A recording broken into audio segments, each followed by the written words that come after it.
Dulu saya sendiri juga tidak mengenal Dia, tetapi Allah mengutus saya untuk membaptis orang-orang Israel dengan air, supaya mereka bisa mengenal Dia bahwa Dia adalah Kristus.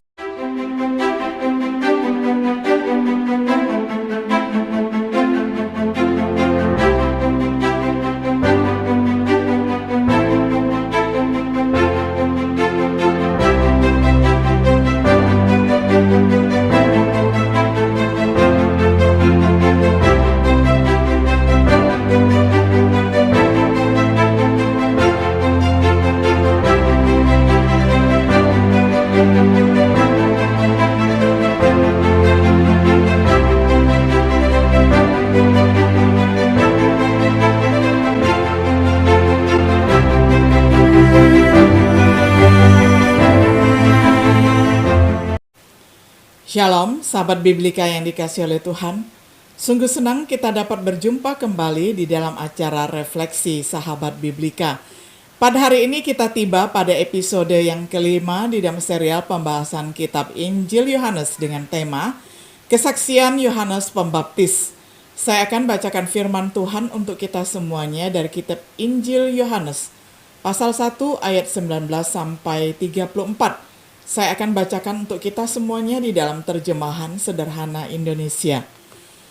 Ketika Yohanes sedang bersaksi tentang Kristus, para pemimpin Yahudi dari Yerusalem menyuruh beberapa imam dan pelayan-pelayan dari keturunan Lewi untuk bertanya kepada dia, "Tugasmu sebagai apa?" Dengan terus terang Yohanes mengaku, "Saya bukanlah Kristus." Lalu mereka bertanya kepadanya, "Kalau begitu, tugasmu sebagai apa? Apakah kamu pengganti Nabi Elia yang dinubuatkan itu?" Dan Yohanes menjawab, "Bukan." Mereka bertanya lagi, "Apakah kamu nabi yang sudah dinubuatkan untuk menggantikan Musa?" Dia menjawab, "Bukan." Lalu mereka bertanya lagi kepada dia, "Jadi sebenarnya tugasmu sebagai apa? Tolong jawab, supaya kami bisa menyampaikan jawabanmu kepada mereka yang menyuruh kami datang kepadamu. Kamu berkata apa tentang dirimu sendiri?" Jawab Yohanes, "Saya ini adalah orang yang sudah disebutkan oleh Nabi Yesaya waktu dia berkata, 'Nanti akan ada orang yang berseru-seru di padang gurun seperti ini, marilah kita bersiap-siap untuk bertemu dengan Tuhan.' Sebagian dari mereka yang disuruh datang menemui Yohanes itu adalah dari kelompok agama Yahudi yang disebut Farisi. Lalu mereka berkata kepada Yohanes, 'Kamu sudah mengatakan bahwa kamu bukan Kristus, bukan pengganti Elia, dan juga bukan nabi yang dinubuatkan itu. Jadi kenapa kamu membaptis orang?' Kemudian dia menjawab, 'Saya membaptis dengan air, tetapi di tengah-tengah kalian ada seorang yang belum kalian kenal. Dialah orang yang datang sesudah saya. Saya tidak pantas untuk melayani dia, sekalipun hanya untuk membuka tali sandalnya.' Semua itu terjadi dekat desa Betania di tempat di mana Yohanes membaptis. Tempat itu di sebelah timur Sungai Yordan. Pada hari berikutnya, Yohanes melihat Yesus datang kepadanya. Lalu Yohanes berkata kepada orang-orang yang ada di situ, 'Lihat, dia itulah anak domba Allah. Dialah yang akan menghapuskan dosa orang-orang di dunia. Dialah yang saya maksudkan waktu saya berkata, dia yang datang sesudah saya jauh lebih penting dari saya, karena dia sudah ada jauh sebelum saya dilahirkan.' Dulu saya sendiri juga tidak mengenal dia, tetapi Allah mengutus saya untuk membaptis orang-orang Israel dengan air, supaya mereka bisa mengenal dia bahwa dia adalah Kristus. Dan Yohanes berkata lagi, 'Dulu saya tidak mengenal siapa Kristus itu, tetapi Allah yang mengutus saya untuk membaptis orang-orang dengan air, sudah memberitahukan kepada saya seperti ini, engkau akan melihat Rohku turun ke atas seseorang dan tinggal di atasnya. Dialah yang akan membaptis dengan Rohku.' Lalu Yohanes berkata lagi, 'Dan saya sudah melihat hal itu.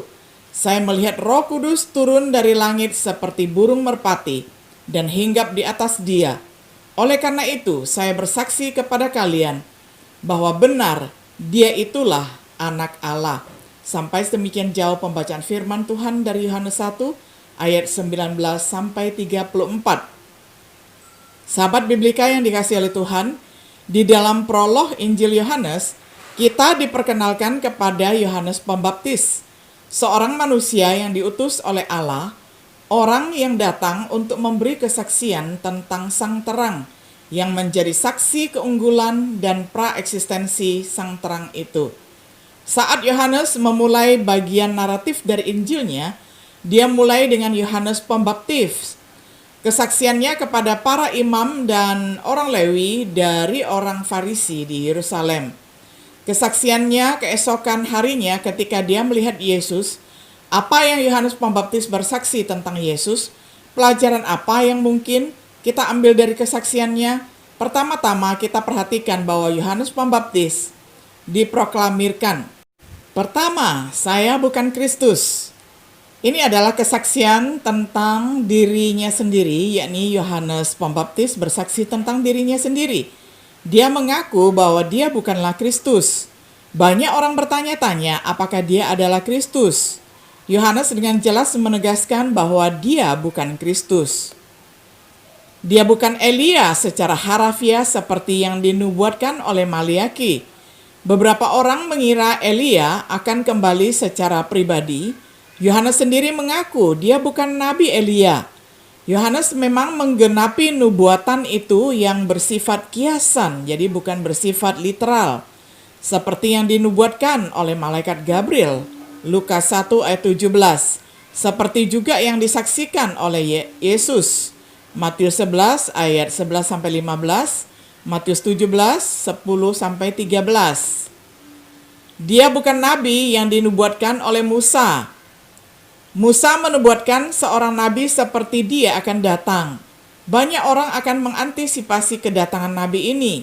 Nabi ini memang Yesus, bukan Yohanes Pembaptis. Dialah yang dinubuatkan oleh Yesaya. Suara seseorang yang berseru-seru di padang gurun diutus untuk mempersiapkan jalan Tuhan.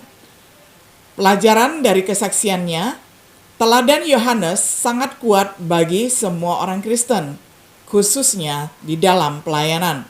Sebagai pengikut Kristus, tugas kita serupa dengan perannya sebagai seorang pelopor, seorang perintis pelayanan. Untuk mengalihkan perhatian dari diri kita sendiri dan mengarahkan orang kepada Kristus. Jangan pernah kita lupa betapapun terhormatnya kita tetap bukan Kristus. Sementara Yohanes melanjutkan kesaksiannya, dia menyatakan tentang Yesus.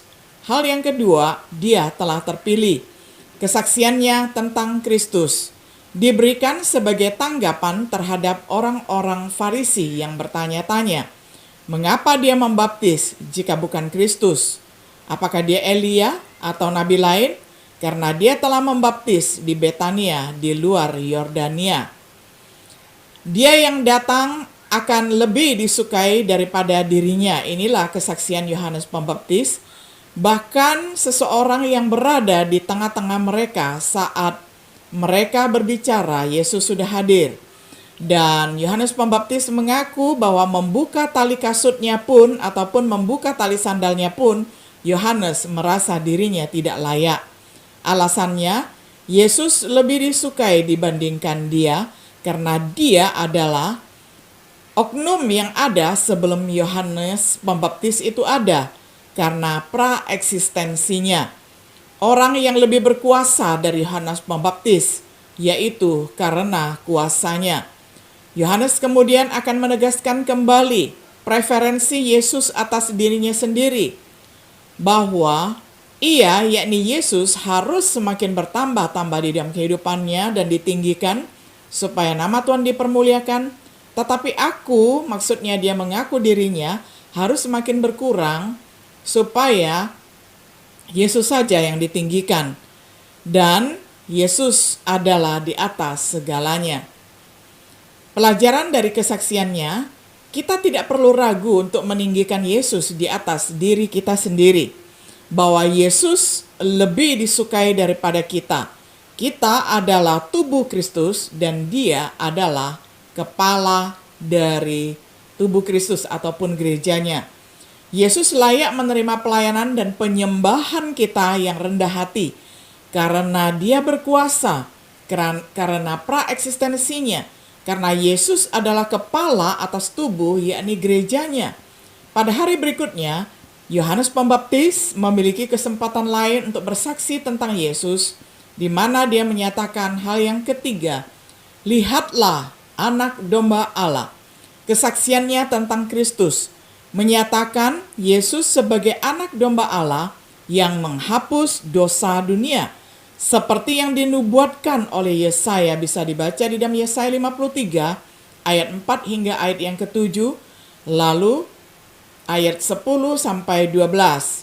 Seperti yang kemudian diproklamirkan oleh para rasul di dalam 1 Korintus 15 ayat 3, 1 Petrus 2 ayat 24, 1 Yohanes 2 ayat 2. Mengidentifikasi Yesus sebagai manusia yang diutamakan dibandingkan dirinya, karena dia ada sebelum Yohanes, yaitu praeksistensinya, terlebih lagi sekarang sebagai juru selamat dunia. Pelajaran dari kesaksiannya, kita tidak boleh melupakan dasar keselamatan kita. Kita tidak diselamatkan berdasarkan perbuatan baik kita. Kita diselamatkan oleh darah anak domba.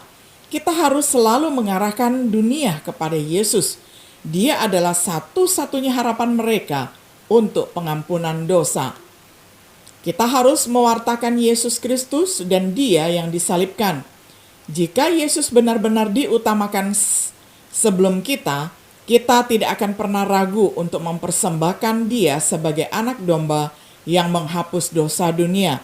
Akhirnya kita perhatikan kesaksian Yohanes tentang Yesus, bahwa hal yang keempat kita pelajari, dia adalah anak Allah. Kesaksiannya tentang Kristus.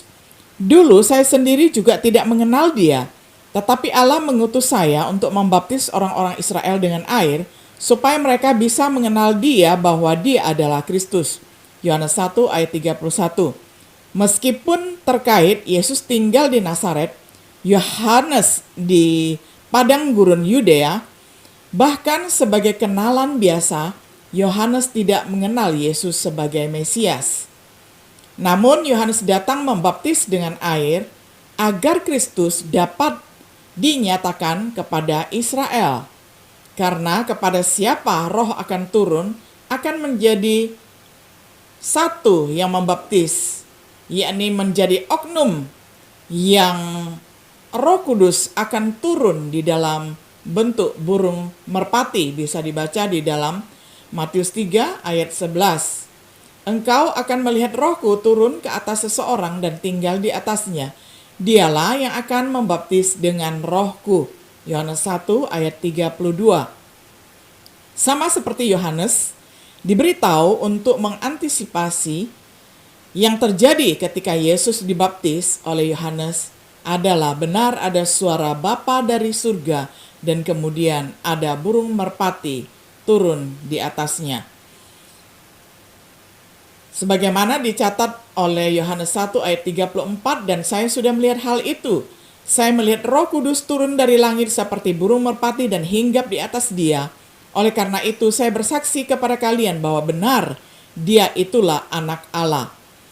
Yohanes melihat Roh turun ke atas Yesus seperti seekor merpati. Yohanes bersaksi tentang kebenaran yang sama seperti yang diucapkan dari atas. Ini adalah anakku yang kukasihi. Matius 3 ayat 17. Pelajaran dari kesaksiannya, kita harus bersedia untuk mengakui Yesus seperti yang dilakukan oleh Yohanes. Kita harus mengakui dia sebagai anak Allah, seperti yang dilakukan oleh Nathanael. Lalu Nathanael berkata kepada Yesus, "Guru, Engkau adalah anak Allah, Raja orang Israel." Yohanes 1 ayat 49. Seperti yang dilakukan Petrus. Lalu Petrus menjawab, "Tuhan, kami tidak bisa meninggalkan Engkau, karena ajaran-ajaran-Mu berkuasa sehingga kami bisa memperoleh hidup yang selama-lamanya. Dan kami percaya bahwa Engkau adalah utusan yang kudus dari Allah." Yohanes 6 ayat 68 sampai 69. Seperti yang dilakukan oleh Marta, lalu dia menjawab, "Ya Tuhan, saya percaya bahwa Engkau adalah anak Allah dan Kristus yang sudah dijanjikan untuk datang ke dalam dunia ini. Yohanes 11 ayat 27. Kita harus percaya Yesus sebagai anak Allah untuk diselamatkan, seperti yang Yohanes nyatakan dalam Injilnya. Tetapi semua ini ditulis supaya kalian bisa menjadi percaya bahwa Yesus adalah Kristus dan anak Allah, dan supaya melalui percaya itu kalian menjadi satu dengan Yesus dan mendapatkan hidup yang selama-lamanya. Yohanes 20 ayat 31. Seperti pengakuan sida-sida Ethiopia untuk dibaptis, dalam perjalanan mereka tiba di satu tempat yang ada air. Pejabat itu berkata kepada Filipus, "Lihat, di sini ada air. Kenapa saya tidak bisa dibaptis sekarang?" Kisah Para Rasul 8 ayat 37. Sebagai kesimpulan, Yesus kemudian menggambarkan kesaksian Yohanes. Dia menjadi saksi kebenaran. Dia adalah cahaya yang menyala dan bersinar, di mana beberapa orang mau bersukacita. Apakah kita mau bersukacita di dalam kesaksian Yohanes? Mengetahui bahwa Yohanes bukanlah Kristus, memahami bahwa Yesus lebih disukai daripada Yohanes dan yang lainnya, menerima Yesus sebagai anak domba Allah sejati yang menghapus dosa dunia, bersedia untuk mengaku bersama dengan Yohanes bahwa Yesus adalah anak Allah. Jika kita mau menerima kesaksian Yohanes Pembaptis dan taat anak Allah, hidup yang kekal dapat menjadi milik kita. Sebagaimana dikatakan di dalam Yohanes 3 ayat 36, Ibrani 5 ayat 9, Markus 16 ayat 16. Sahabat Biblika yang dikasihi oleh Tuhan, kiranya melalui kesaksian Yohanes Pembaptis, kita semakin mengenal Yesus Kristus yang adalah Nabi yang telah datang itu, dan bahkan dia adalah Mesias dan Juru Selamat dunia bagi semua orang. Kiranya setiap diri kita yang sudah percaya kepadanya boleh semakin hari semakin mengenal Yesus Kristus, baik melalui firman Tuhan maupun melalui persekutuan kita secara pribadi dan bersama-sama dengan orang percaya lainnya. Kiranya Tuhan Yesus memberkati kita semuanya. Shalom.